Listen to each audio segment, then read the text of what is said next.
Mkurugenzi mtendaji wa shirika la usambazaji umeme Tanzania TANESCO Gisima Nyamuhanga amefariki dunia usiku wa kuamkia leo Aprili 13 ya mwaka 2025 katika ajali iliyotokea wilayani Bunda mkoani Mara.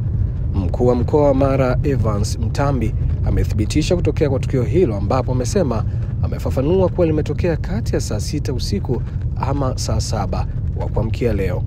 Katika nukuu yake amesema kwamba ni kweli tukio lipo na amefariki dunia, ila wasiliana na RPC atakuwa na taarifa kwa kina. Kamanda wa polisi mkoa wa Mara Pius Lutumo amethibitisha kutokea kwa tukio hilo, akisema ni baada ya gari la mkurugenzi lililokuwa likitokea Mwanza kwenda Bunda kugongana uso kwa uso na lori. Amesema chanzo cha tukio hilo ni dereva wa gari lililokuwa limembeba mkurugenzi aina ya Toyota Land Cruiser kumkwepa mwendesha baiskeli kisha kupoteza mwelekeo na kugonga lori.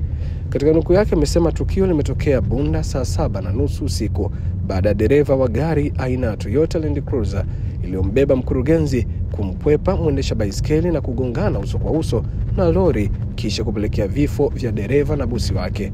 Meneja wa TANESCO mkoa wa Mara Nixon Babu amesema mwili wa marehemu umehifadhiwa katika hospitali teule ya wilaya ya Bunda, huku wakisubiri taarifa zaidi kuhusu taratibu nyingine.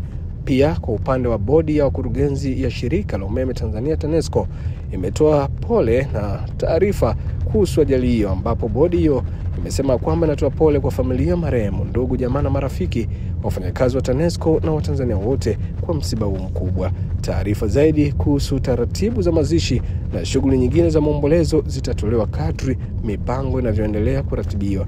Hiyo ni taarifa ambayo imetolewa pia na shirika la umeme Tanzania TANESCO kuhusu ajali ya Nyamuhanga ambayo imesababisha kifo chake.